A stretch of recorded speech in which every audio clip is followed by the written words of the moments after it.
एक चीज़ का बहुत कन्फ्यूजन रहता है, खासकर मरीजों के बीच।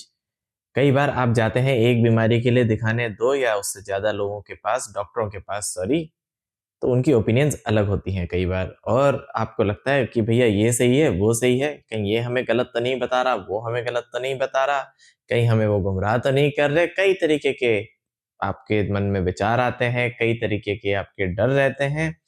बट इसका एक सिंपल सा एक्चुअली और बड़ा लॉजिकल एक्सप्लेनेशन है मेडिसिन को लेके कि क्यों कई बार डॉक्टरों की अलग-अलग ओपिनियन रहती है। कई बार तो गाइडलाइन बेस्ड जो ट्रीटमेंट होता है बिल्कुल सेम रहता है, बट कई बार ओपिनियन अलग रहती है। और खासकर उन मरीजों को ये बड़ी दिक्कत आती है जो सेक्स या उससे रिलेटेड जो समस्याएँ हैं उससे जूझ रहे होते हैं। इनमें तो कई बार बहुत ही अलग-अलग ओपिनियंस अलग-अलग स्पेशलिस्ट की रहती है। आइए इसको डीपर डेल्व करके अच्छी तरह देखें कि क्या इसका राज है और क्या इसका कारण है, ताकि आपका भी आज ज्ञान का प्रकाश हो इस चीज़ को लेके।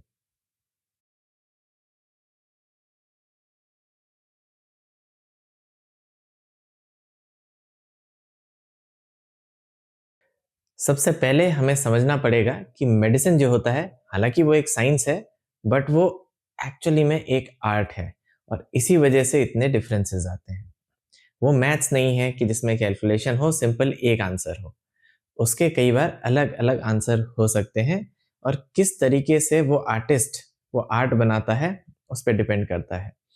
अगर आप मोनालिसा लो या पिकासो की कोई पेंटिंग, अलग-अलग आर्ट के कदरदानों के लिए उनकी अलग-अलग वैल्यू हो सकती है, हो सकता है प्राइस में सेम वैल्यू हो और दोनों ही अच्छी आर्ट्स हैं, बट दोनों ही बुरी नहीं हैं। यही बात मेडिसिन में भी आती है।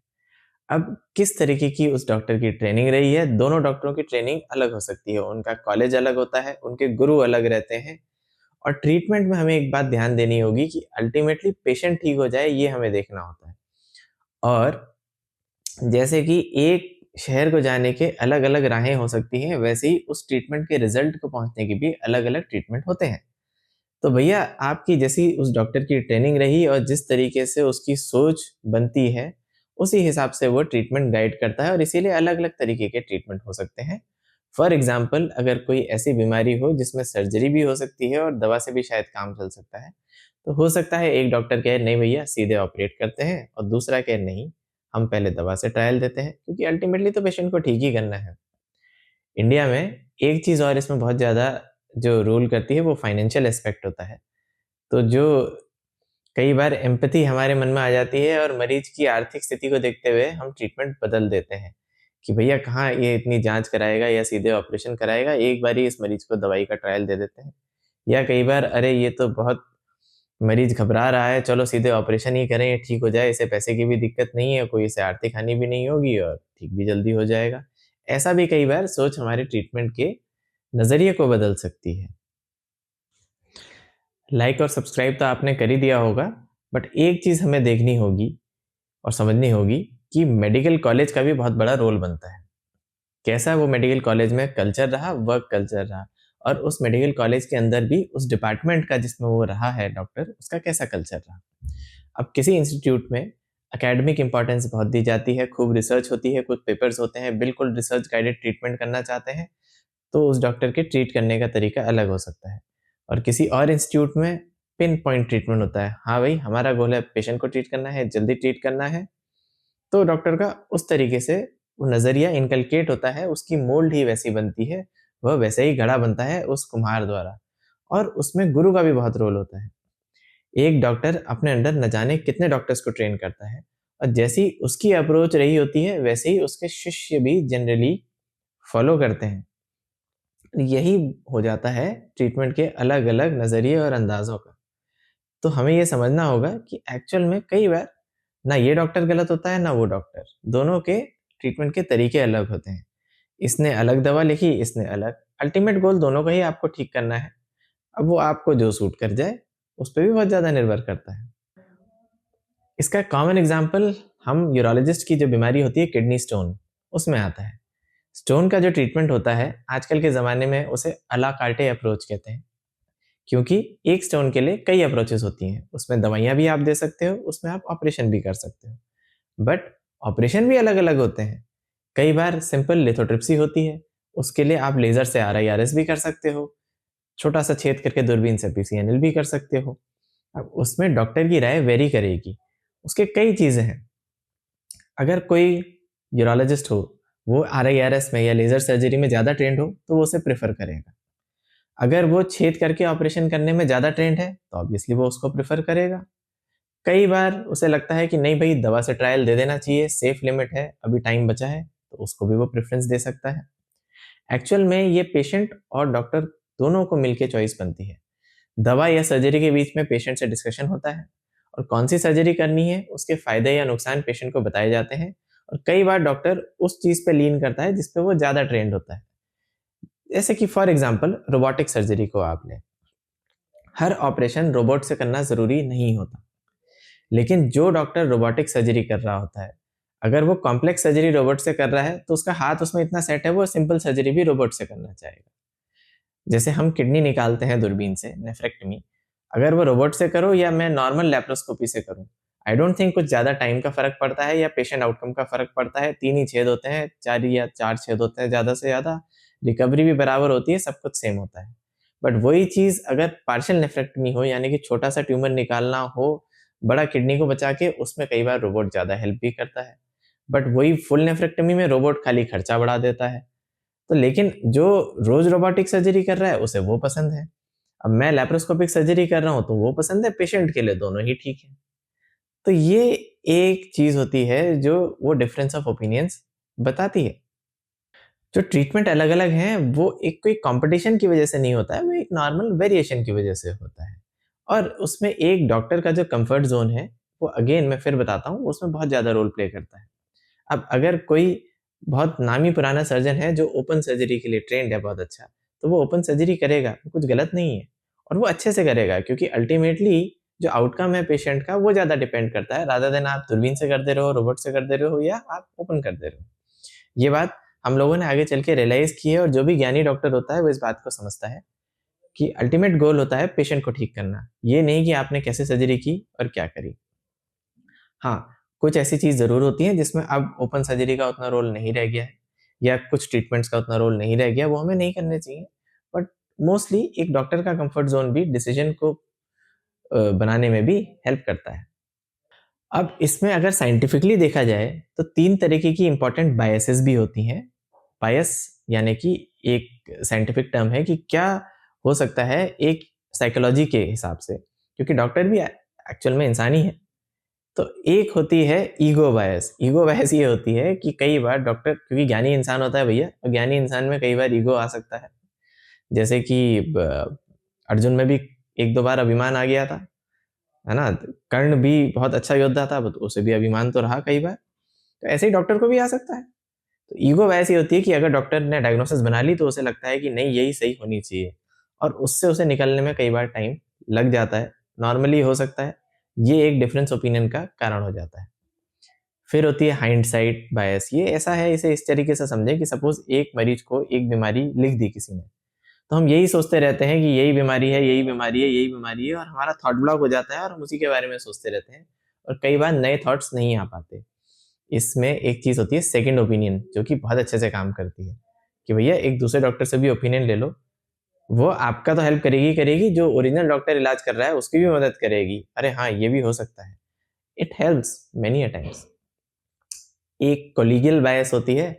इसका ये मतलब होता है कि जब आप ओपिनियन लेने जाते हो सेकंड ओपिनियन, तो क्योंकि एक डॉक्टर की ओपिनियन वो देख लेता है कि उसने ये दी है, तो उसे कई बार लगता है कि मैं अगर दूसरी दूँगा तो हो सकता है वो ऑफेंड हो जाए दूसरा डॉक्टर, तो उसका डिसीजन उससे भी इफ़ेक्ट हो सकता है। बट ये एक नॉर्मल ह्यूमन नेचर है जो है और इसको आप हम लोग डॉक्टर्स इसे बदलने की कोशिश भी करते हैं और हम ट्रेन्ड होते हैं कि ये बायसेस हम ना करें और इसीलिए हमने ये पढ़ी है कि भैया ये आगे ना हो। तो हम चाहते भी हैं ऐसी बायसेस ना हो और कोशिश करते हैं ये चीज़ें ना हो पेशेंट के साथ। ये जो जो डिफरेंस ऑफ ओपिनियंस है, सबसे ज़्यादा परेशान करती हैं सेक्स वाली जो बीमारियाँ हैं या सेक्सुअल डिस्फंक्शन से रिलेटेड बीमारियाँ हैं, उन मरीजों को। फॉर एग्ज़ाम्पल मैं बताता हूँ, हस्तमैथुन या मास्टरबेशन के बारे में अगर आप 4 एक्सपर्ट से पूछोगे तो 4 अलग-अलग आंसर आ सकते हैं। उसमें कई चीज़ें इन्वॉल्व्ड होती हैं। ये बहुत क्योंकि ये जो सेक्सुअल डिस्फंक्शंस होते हैं, चाहे इरेक्टाइल डिस्फंक्शन हो, नपुंसकता, चाहे इनफर्टिलिटी हो, चाहे कोई शीघ्र पतन की बीमारी हो, सबके जो मेडिकल फैक्टर्स हैं वो भी रहते हैं, साइकोलॉजिकल फैक्टर्स भी रहते हैं, ह्यूमन फैक्टर्स उसमें कई इन्वॉल्व हो जाते हैं और इस वजह से ओपिनियन डिफरेंसेस होना बड़ी स्वाभाविक हो जाता है। क्योंकि इसमें कोई सख्त गाइडलाइन भी नहीं है कि नहीं भैया आपको यही फॉलो करना है। जैसे कैंसर के इलाज में कुछ गाइडलाइंस होती हैं और हमारे लिए बहुत आसान हो जाता है कि भैया गाइडलाइन में लिखा है ये हमें करना है। ऐसा नहीं हो पाता सेक्सुअल डिस्फंक्शन में। जैसे अगर यूरोलॉजिस्ट से आप पूछोगे वो सेक्स को या जब सपोज मास्टरबेशन है उसके बारे में बिल्कुल साइंटिफिक बात बताएगा। जो किताबों में लिखा है, जो प्रैक्टिस में है, जो साइंस कहती है, तो वो कहेगा नहीं मास्टरबेशन नॉर्मल है। अगर आप उसे एक्सेसिव नहीं करते तो हस्तमैथुन आप कर सकते हो, एक नॉर्मल चीज़ है, आपको हेल्प करता है। वही चीज़ साइकियाट्रिस्ट यानी दिमाग के जो डॉक्टर होते हैं, क्योंकि उनके पास ज़्यादा मरीज़ ऐसे आते हैं जो एक्सेसिव मास्टरबेशन करते हैं, जो जो एक साइकियाट्रिक डिसऑर्डर के शिकार होते हैं और अधिक मात्रा में हस्तमैथुन कर देते हैं, तो वो उसे कभी-कभी गलत बताएगा। जो सेक्सोलॉजी में ही डील कर रहे हैं लोग, उनके पास 50% मरीज़ ऐसे आते हैं जो एडिक्ट होते हैं मास्टरबेशन के, पॉर्न की वजह से या किसी और की वजह से। तो इसलिए वो जब अपनी राय देते हैं तो मास्टरबेशन को गलत बताने लगते हैं क्योंकि उन्हें लगता है कि मास्टरबेशन की वजह से कई लोग बड़ी दिक्कत में आ रहे हैं। जबकि अगर देखा जाए तो जो उनके पास मरीज़ जा रहे हैं वो एक नॉर्मल पॉपुलेशन का बड़ा छोटा-सा हिस्सा है, तो ओवरऑल तो हस्तमैथुन गलत नहीं है। बट डिफरेंस ऑफ ओपिनियन आ जाता है, क्या उनका पेशेंट लोड है, क्या वो किस तरीके के पेशेंट वो देख रहे हैं, क्या उनके विचार उसके बारे में मिल जाते हैं और एक बहुत इंपॉर्टेंट चीज़ आ जाती है पर्सनल एक्सपीरियंस। इस वजह से सेक्सोलॉजी में या एंड्रोलॉजी में डिफरेंस ऑफ ओपिनियन शायद थोड़ा ज़्यादा होता है। 2 लास्ट में इंपॉर्टेंट बातें हैं डिफरेंस ऑफ ओपिनियन को लेके। एक आ जाता है डॉक्टर का पर्सनल एक्सपीरियंस। किताबों में जो लिखा है, जो मेडिकल कॉलेज में उसने पढ़ा, वो चीज़ तो होती ही होती है, बट जैसे-जैसे वो खुद प्रैक्टिस करता है, इंसान है भैया, कोई कंप्यूटर नहीं है, वो खुद को ट्रेन भी करते हैं। और एक्सपीरियंस से कई बार कुछ ऐसी चीज़ें उनके हैबिट्स में आ जाती हैं, इलाज में आ जाती हैं, जो किताबों में नहीं लिखा रहता। तो वो चीज़ें जो बताएँगे, वो हो सकता है एक दूसरे डॉक्टर से अलग हो, क्योंकि दूसरा डॉक्टर हो सकता है खाली जो साइंस की बातें हैं वो करे, बट कुछ लोग अपने एक्सपीरियंस से भी ट्रीटमेंट बदलते हैं। ये लीगली वैसे I think it is okay, but कई बार इसमें लीगल इम्प्लीकेशंस भी हो सकते हैं। बट मरीज़ के लिए वो अपने मन से तो सही ही करना चाहता है और यहाँ पे डिफरेंस ऑफ ओपिनियन पैदा हो जाती है एक्सपीरियंस की वजह से, जो कि कोई गलत चीज़ नहीं है और साइंस में भी इसे ग्रेड 4 रिकमेंडेशन कही गई है। ग्रेड 4 रिकमेंडेशन का मतलब होता है एक्सपर्ट ओपिनियन, जो कि एक बिल्कुल साइंटिफिक चीज़ तो नहीं है, बट वो एक्सेप्टेबल चीज़ होती है, क्योंकि वो उस विषय का एक्सपर्ट है और उसने एक्सपीरियंस से ये चीज़ ज्ञात की है जो आप में वो अप्लाई कर रहा है। दूसरा जो इम्पोर्टेंट चीज़ है वो फाइनेंशियल एस्पेक्ट आ जाता है। फाइनेंसेस भी कई बार बहुत ज़्यादा ट्रीटमेंट को ओपिनियंस को डिफरेंस कर देते हैं। जैसे कि अगर जो सरकारी में डॉक्टर होते हैं, सरकारी मेडिकल कॉलेजेस में, उनको कई बार कम रिसोर्सेज़ में काम करना पड़ता है, उनके पास साधन उतने नहीं होते कई बार, अनफॉर्च्यूनेट है लेकिन ये सच्चाई है। तो उनको इतने इक्विपमेंट्स की एक्सेसिबिलिटी नहीं होती, तो उनका ट्रीटमेंट करने का तरीका कई बार अलग होता है। जैसे अगर आप किसी अच्छे बड़े कॉर्पोरेट हॉस्पिटल में जाओगे या किसी बड़े डॉक्टर के पास जाओगे जिसके पास इक्विपमेंट की कमी नहीं है, वो आपको एक बीमारी के 7 ऑप्शन दे देगा ट्रीटमेंट के, ranging from cheap to expensive, क्योंकि उसके पास सब कुछ है। वो आपको बता देगा इस बीमारी में लेज़र सर्जरी भी हो सकती है, इसमें ये भी हो सकता है, क्या पता रोबोटिक सर्जरी भी हो सकती है, मैं सब कर दूँगा, मेरे हिसाब से ये आप करा सकते हैं। वही चीज़ सरकारी में जो सबसे चीप होगी लेकिन वो आपके लिए बेहतर हो सकती है, वो बताएँगे। जैसे कि अगर उसने लगता होगा दवाई से भी ये हो जा रहा है, बट ऑपरेशन से भी हो रहा है, ऑपरेशन में ज़्यादा खर्चा आ रहा है, टाइम लग रहा है, तो वो दवाई की ओर हो सकता है प्रेफ़रेंस करे। एक दूसरा जो प्राइवेट प्रैक्टिस में बड़ा अच्छा काम कर रहा है डॉक्टर, कॉर्पोरेट में है, सारे इक्विपमेंट है, वो बताए भैया दोनों हो सकते हैं बट मेरे हिसाब से आप सर्जरी करा लो। और दूसरी बात ये भी होती है मरीज़ की अफोर्डेबिलिटी कितनी है। मेरे पास भी अगर कोई बहुत ही गरीब मरीज़ आता है, मैं बता देता हूँ भैया तुम कहाँ जाँच करा रहे हो? हालाँकि जाँच करानी कई बार ज़रूरी होती है, बट मैं कह देता हूँ, एक काम करो तुम दवा खा लो, जाँच देख लेंगे, आगे करा लेंगे, खाली तुम्हारा खर्चा हो जाएगा। बट वही अगर वेल टू डू मरीज़ आएगा, वो चाहेगा कि मैं जाँच कराऊँ। नहीं कराऊँगा तो वो कहेगा अरे कैसा डॉक्टर है, तू तो जाँच भी नहीं करा रहा।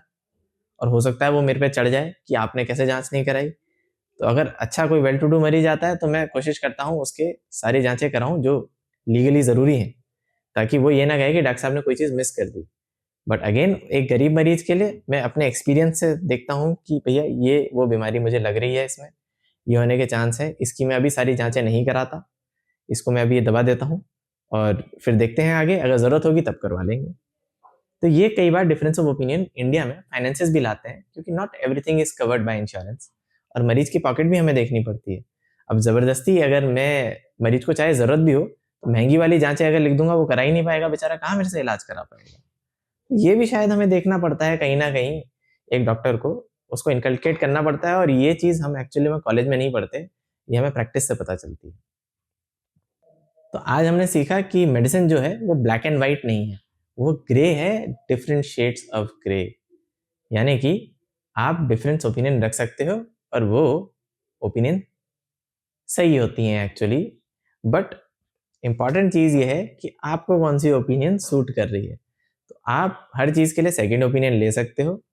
आप जानो-पहचानो और जो डॉक्टर आपको अच्छा लग रहा है, जिससे आप कनेक्ट कर पा रहे हो और आपको लग रहा है ये मेरे लिए सही है, उससे इलाज कराओ।